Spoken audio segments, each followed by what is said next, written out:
Hello. So yeah. Small trader channel လေးမျိုးကြည့်စလိုက်ပါမယ်ကျွန်တော်ခုကျွန်တော် channel ကိုကျွန်တော်ကမြန်မာရွှေထိတာ channel လို့ပြောင်းတော့ပါမယ်ကျွန်တော်တော့ပေါ့နော်ဒါဆိုတော့ဒီဘက်ကကျွန်တော်မက်လ19ရက်နေ့အင်္ဂါနေ့ဒီနေ့မှာကျွန်တော်တုတ်တက်နေချက်ဖြစ်တယ်ကျွန်တော်ကိုဂိုးနဲ့ယူရိုmarket ကိုခံမှန်းပြီးတော့တုတ်တက်ပြမှာဖြစ်ပါတယ်ဆိုတော့ပြီးခဲ့တဲ့ဘက်ကကျွန်တော်ကTPT ထိခဲ့ရတယ်ပြရတယ်market ကိုစစ်ပြီးတော့ထားတယ်ဆိုတော့ဒီဘက်မှာကကျွန်တော်တို့ market အကြောင်းထားပြီးတော့analysis လုပ်ကြည့်အောင်ဆိုတော့ကျွန်တော်လည်းကြည့်လိုက်ကြည့်ရအောင်အခုဆိုရင်ကျွန်တော်ကကိုချက်တော့ရအောင်ပေါ့နော်ကိုချက်မှာကျွန်တော်4မှာကကျွန်တော်တို့ strategy ရကြည့်မယ်ဆိုလို့ရှိရင်တော့ after မှာလက်ရှိနေထားမှာက market က sideways ပဲသွားနေတယ် sideways သွားနေတဲ့နေထားမှာကျွန်တော်က15မိနစ်ကိုချက်ရှင်းကြည့်လိုက်မယ်15မိနစ်မှာဖြစ်နေတယ်ဆိုတော့15မိနစ်ရပြီဆိုတော့ကျွန်တော်ဆက်ရှိလေးဖွင့်လိုက်မယ်ဆိုတော့ပြီးခဲ့တဲ့ဘက်ကကျွန်တော်ကရွှေမှာဒီပုံမှာညာလေးဆွဲလိုက်မယ်နော်ဒီပုံမှာကျွန်တော်က TP နဲ့ခုထားရတယ်အဲ့တော့ကျွန်တော်ရဲ့သတ်မှတ်ထားတဲ့ zone တစ်စုံရှိတယ်ပေါ့နော် zone တစ်စုံကို market ကမြင်တဲ့အတိုင်းပဲမလောက်အောင် adjustment ကိုစောင့်ပြီးတဲ့ market ကဆင်းသွားတယ်ဆိုတော့ market ကလောလောဆယ်မှာဒီမှာကကျွန်တော်တို့ counter ချိန်ထားတယ်ဆိုတော့ကျွန်တော်ခက်မှန်းထားတဲ့အတိုင်းပဲmarket ကဒါပေမဲ့ကျွန်တော်ရဲ့သတ်မှတ်ထားတဲ့ diesel ကိုတော့မရောက်လာခဲ့ဘူး adjustment ကိုစစ်ပြေးတာနဲ့ market ကတက်ပြီးတော့ break out ဆေးသွားတယ်ဆိုတော့down trend ဆိုတာက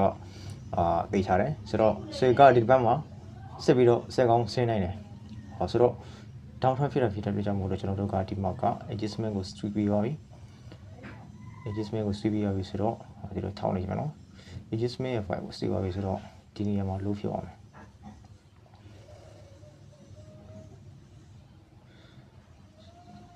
ဆိုတော့ဒီနားလေးမှာ low point ထည့်မယ်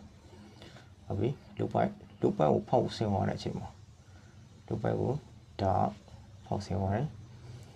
ဖောက်ဆင်းသွားတော့ကျွန်တော်ဒီကကြည့်မယ်ဆို confirm နောက်ဆိုရင်ဒီနေရာမှာ high point ဖြစ်သွားမယ်ဆိုတော့ market ကကတော့ချိန်ထားနေဆိုတော့ဒီနေရာမှာ high point ရမယ်ဒီချိန်မှာကိုမြေသားထက်သာရှိရမယ်နေထားလိုက်မယ်ထားလိုက်မယ်ဟုတ်ပြီဟပ်ပွားမှာပြီးဆိုတော့ねဒီကျွန်တော်ပြီးခဲ့တဲ့တစ်ပတ်ကတမန်တဲ့ဇုံလေးကိုကျွန်တော်ဖြည့်လိုက်မယ်ဆိုတော့ဒါတွေကမလို့လို့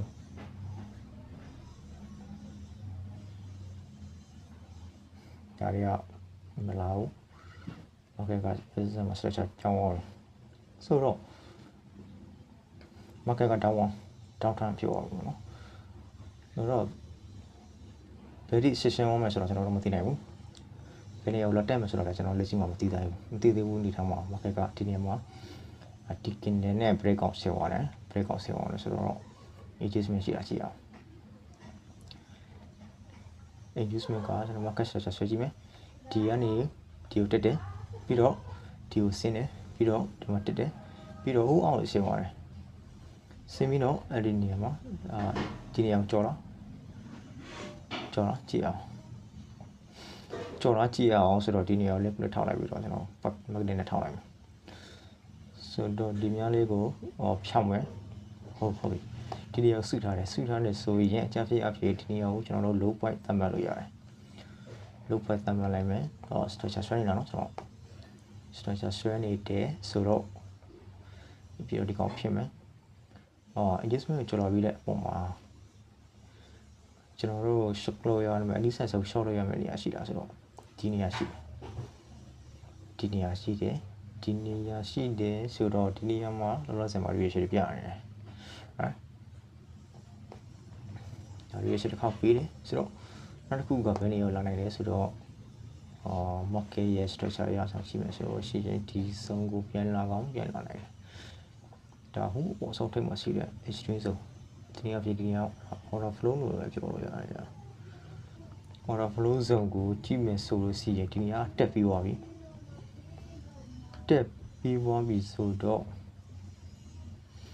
အဲ့လိုဖြစ်နေသေးလားဆိုတော့ကျွန်တော်တို့ကစောင့်ကြည့်ဖို့ပဲလိုတယ်ဒီနေရာမှာလည်း market ကတက်ထားတယ်အဲ့တော့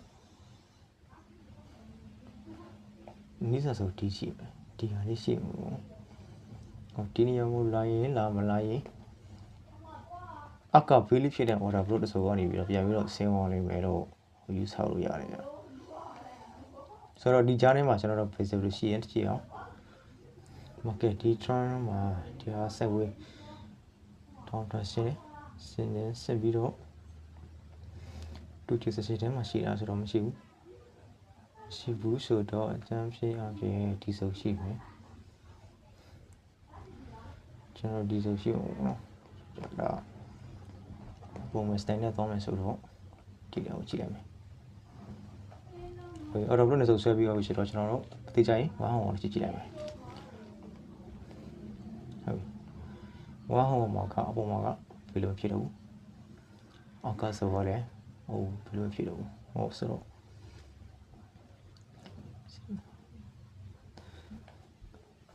ဒီနေ့ဆိုရှိမယ်ဒီထားမှာကျွန်တော်တို့ဒီတစ်ဖက်မှာကဒီစုံမှာရွေးရှိပြီးတော့ဒီမှာရှိတဲ့ liquidity တွေအကုန်ပြီးတော့ဝိုင်းသွားတယ်ဆွေဆိုတော့ trade တဲ့ပို့လို့လည်းများတယ်ဆိုတော့ဒီမှာရှိတဲ့ဒီမှာ A88 ဝိုင်းတယ်လန်လည်းဝိုင်းတယ်ခုလက်စီမှာနေ့က new ရောက်ရတယ်ဒီနေ့ session မှာဝိုင်းသွားတယ်ဟောဆိုတော့ market ကအပေါ်ပဲတင်နေဆိုတော့သွားနိုင်တယ်ကျွန်တော်တို့တပတ်ထားတဲ့ဇာတ်ကိုရောက်လို့ရှိရတော့ကျွန်တော်တို့က shop လို့ရတာပေါ့နော်နေစုံရှိတယ်နေစုံကိုကျွန်တော်တို့ကစစ်ဖြစ်ချင်တော့ဘယ်လိုထားမလဲဆိုတော့ဒီနေစုံလို့ကျွန်တော်တို့ premier discount ဖွဲ့ဖို့လိုတယ်ဒီကနေ short ကြီးဆော့မယ်ဆိုလို့ရှိရင်ဒီတစ်ခုထားပြီးတော့ဒီထည့်ပြီးတော့အောက်ဆော့ချလိုက်မယ်ဒီအောက်ကစုပ်ကြီးပဲထားမယ်ဆိုလို့ရှိရင်ဒီမှာ liquidity ဒီကြီးရဲ့ထိတ်တမဟုတ်ဒီစစ်ပိုင်းရဲ့ထိတ်ဟုတ်တယ်ပါတီခုစီမှာထားမယ် 5.85 hours ရှိတယ်ဆိုတော့ဒီနေ့ဆိုလုံးကဘယ်စုံကနေဒီလိုရှိပြီလဲဆိုတော့မသိနိုင်ဘူးဆိုတော့ဒီနေ့အောင်ကျွန်တော် premier discount ခွဲမယ်ဆိုတော့ဒီနားလေးဒီကိုထားလိုက်မယ်ဒီမှာဆိုထားလိုက်risk ကတော့ခွဲပြီးတော့ဝယ်တယ်မှာနော် risk ဒီနေ့မှာထားပြီးတော့ဝယ်ကြည့်တာတော့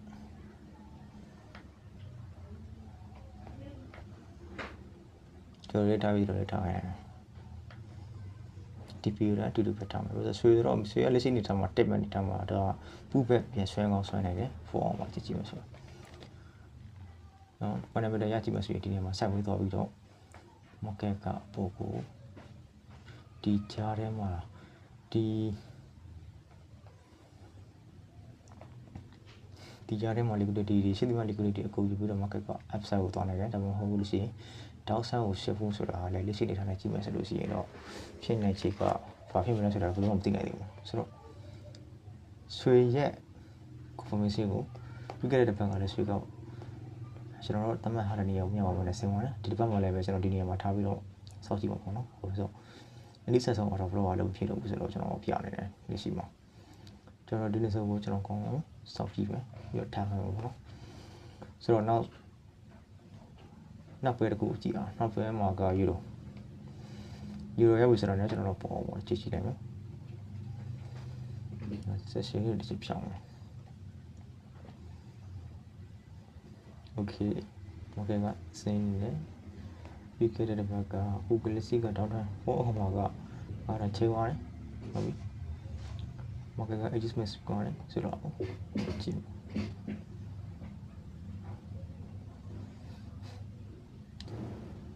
လောစင်မှာတောက်ထောင်းကဟုတ်ပြီ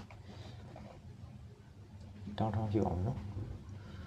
တောင်းထောင်းဖြစ်သွားပြီဆိုတော့ဒီနေရာမှာ4ဟောင်းဟပ်ဖြစ်သွားပြီဒီနေရာဒီ4ဟောင်းရဲ့ loop ပိုင်းကိုကျွန်တော်ချက်ကြည့်အောင်ပြီးဆက်လိုက်မယ်ချက်ဒီ4ဟောင်းရဲ့ loop ပိုင်းဟုတ်ပြီလက်ရှိမှာယူရိုကတောင်းထောင်းသွားနေတယ်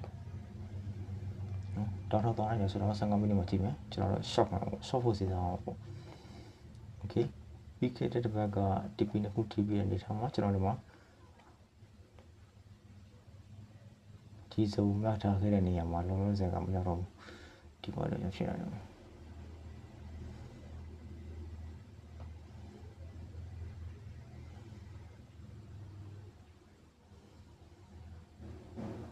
ပြီးပါပြီ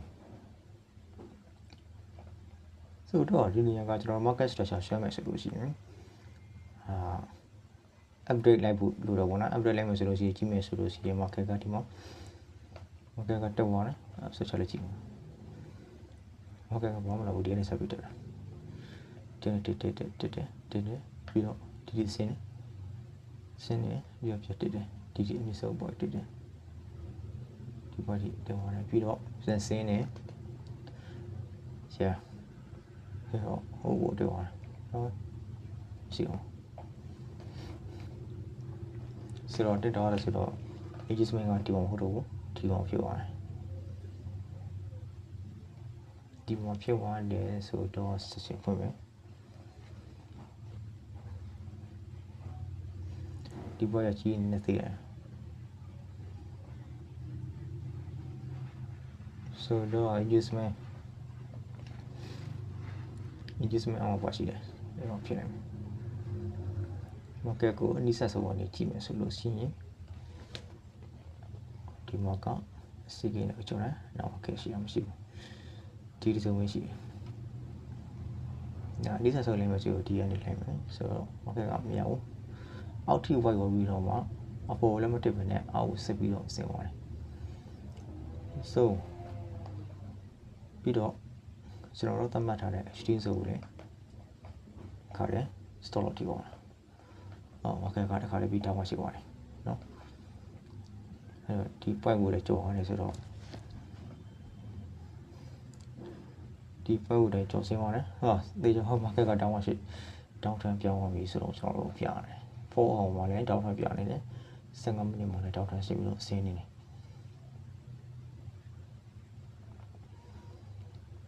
နောက်ကလည်းချိန်ပါပြီပြီးခဲ့တဲ့ဘက်ကဒီမှာက upside ပြောပြီးတော့ရရှိမှာကချိန်ချုပ်ကြရတော့ပြောင်းသွားရင်ဒီဆက်စပ်ပိုင်းကိုထောင်းတယ်ခိုင်းတာလေးချိန်ရောရင် right okay ခဏမှချိန်သွားရင်ဒီနေရာမှာချိန်သွားရင်ဒီ body က CU ရှာလို့ရတယ်ဒီနားဒီအဲ့တော့ဒီမှာ body နဲ့ဆင်းသွားတယ်ဒီချိန်မှာဆင်းသွားသေးချောင်းဆိုတော့ market ကဆက်ပြီးတော့ဆင်းလာတယ်ဆိုတော့ adjustment ကမဆင်းသွားတယ်ကျွန်တော် market structure ဆွဲမယ် market ကလာတယ်ဒီပေါ်တက်တယ်ပြီးတော့ဒီ white အောက်ကိုရောက်တယ်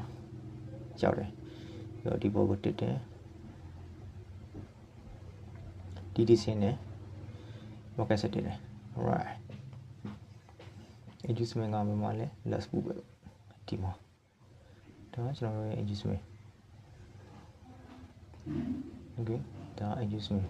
ဒီမှာထားလိုက် adjustment ဆွေးပြီးဆိုတော့လည်းကျွန်တော်တို့ဒီမှာလိုပိုက်တည်ရပြီဆိုတော့ဖြောက် adjustment ပုံမှာဒီစစနဲ့ order block ရှိတာရှိကြတဲ့ကျွန်တော်ကရှိတာဒါပဲရှိတယ်စင်းမစီဒီကနေစင်းတော့ကိုဆက်တယ်ဒီစုံမှာမရဘူးဆိုတော့ H3 ကိုသွားနေတယ် H3 ကပုံမှာရှိမလဲဒီပေါ်ထဲမှာရှိတယ်ဒီစုံမှာရှိမယ်ကျွန်တော်တော့ရှင်းမယ်ဆိုရင်ဟိုအောင်နေရှင်းမရှင်းရင်ဒီပေါ်လာပြတ်တက်ပြီးမှပဲရှင်းဒီဘက်ကိုကြောင်းရတာကျွန်တော်လုံးဝရမှာပေါ့နော်ဒီဘက်မှာကကျွန်တော်တို့ရွှေရောယူလို့ပြန်ပြီးတော့စောင့်ကြည့်ရမယ်အခြေအနေဖြစ်နေတယ်စောင့်ကြည့်ရမယ်အခြေအနေဖြစ်နေတယ်ကျွန်တော်တို့ဒီဆိုရောက်အောင်ကျွန်တော်တို့ရဲ့အခြေအနေစောင့် confirmation စောင့်ပြီးတော့ချစ်ကြည့်အောင်ပေါ့နော်ဒီလိုလေးထားလို့ကျွန်တော်ကဒီဆိုရောက်နေ short ဖို့ဆိုစဉ်းစားစောဖို့ကြိုးစားအောင်ပေါ့နော်ကျွန်တော်တို့သတ်မှတ်ထားတဲ့အတိုင်းကိုယ့်ရဲ့ strategy ထဲကိုရောက်ပြီဆိုတော့လည်းကျွန်တော်တို့ short ဖို့ကြိုင်အောင်ပါမယ်ကျွန်တော် trader တွေကကိုယ့်ရဲ့ trader ကို plan ထဲကိုရောက်ပြီဆိုတော့လည်းကိုကလုံးမလား short မလားဆိုတော့တစ်ခါတည်းဆုပ်ရချချထားပြီးတော့ short မယ်ဆိုလို့ရှိရင် confirmation ကိုသိချတဲ့အကွက်ထားရောက်ပြီဆိုတော့လည်း short ဖို့ကြိုးစားအောင်ပါမယ်မကပြန်ပြီးတည်သွားမှာလားကြောက်အောင်မလားဆိုတော့ကကျွန်တော်တို့ psychology ပေါ့နော် psychology effect တွေကကိုယူထားတဲ့ risk မှာမူတည်ပြီးတော့